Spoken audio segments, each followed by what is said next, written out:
प्रदेश के मेरठ से एक हैरान करने वाली खबर सामने आई है, जहां सुहाग रात की आधी रात को ही एक युवक गायब हो जाता है। एक काम के सिलसिले में वो आधी रात बाहर जाता है और घर वापस लौटकर नहीं आता। आपको बता दें कि 4 दिन यानी पूरे 4 दिन हो गए हैं और अभी तक उसका कोई अता पता नहीं चला। आखिर ऐसा कौन सा काम था जो युवक आधी रात को घर से बाहर तो निकला पर वापस नहीं आया? बताएंगे आपको पूरा मामला। नमस्कार, मैं हूं कनिका शुक्ला और आप देख रहे हैं नादी टीवी यूपी। मोहसिन नाम का एक युवक 27 नवंबर की रात अपनी शादी के तुरंत बाद रहस्यमय तरीके से गायब हो गया। 26 नवंबर को उसकी बारात मुजफ्फरपुर के खतौली गई थी और 27 नवंबर को ही सुबह दुल्हन को वो विदाई करवाकर अपने घर ले आया था। सब खुश थे, घर में शहनाई बज रही थी क्योंकि अगले ही दिन मोहसिन की 2 बहनों का निकाह भी था। रात में जब मोहसिन और उसकी नई दुल्हन अपने कमरे में गए तो दुल्हन ने कहा कि कमरे में रोशनी बहुत तेज है। उसने मोहसिन से छोटा बल्ब लगाने को कहा। इसी बात पर रात करीब 12 बजे मोहसिन घर से निकला कि मैं बल्ब लेकर आता हूं, लेकिन वो फिर कभी घर लौटा ही नहीं।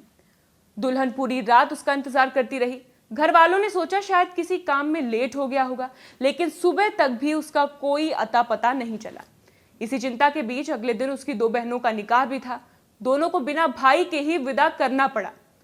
आपको बताते चले कि मोहसिन के पिता सईद जो हैं वो ठेकेदार हैं। उनके 9 बच्चे हैं, जिनमें मोहसिन जो है वो सबसे छोटा था। परिवार के लोग बताते हैं कि मोहसिन बहुत ही जिम्मेदार लड़का था। घर का सारा काम वही संभालता था। शादी से भी वो बहुत खुश था और साथ ही में जो लड़की और उसके घर वाले थे वो भी शादी को लेकर राजी थे। इसलिए परिवार समझ नहीं पा रहा है कि वो बिना किसी कारण अचानक चला कहाँ गया।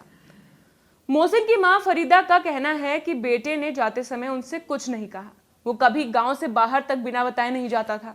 अब मां यही दुआ कर रही है कि उनका बच्चा सुरक्षित घर वापस लौट आए। मां की हालत बेहद खराब है।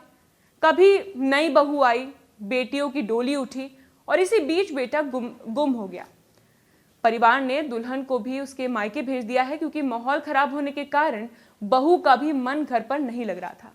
पुलिस ने केस दर्ज कर लिया है और कई एंगल से जांच करी जा रही है कि क्या वो खुद कहीं चला गया है या फिर कोई दबाव था उसके ऊपर या फिर कोई और वजह रही हो।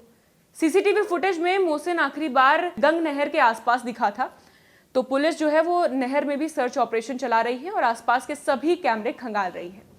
परिवार का कहना है कि उनका किसी से कोई झगड़ा नहीं था और ना ही मोहसिन की किसी से भी दुश्मनी थी। वो सिर्फ अपने बेटे के सुरक्षित लौट आने की उम्मीद लगाए बैठे हैं। आगे क्या कुछ अपडेट आता है बताएंगे आपको। बने रहिए नादी टीवी यूपी के साथ। धन्यवाद।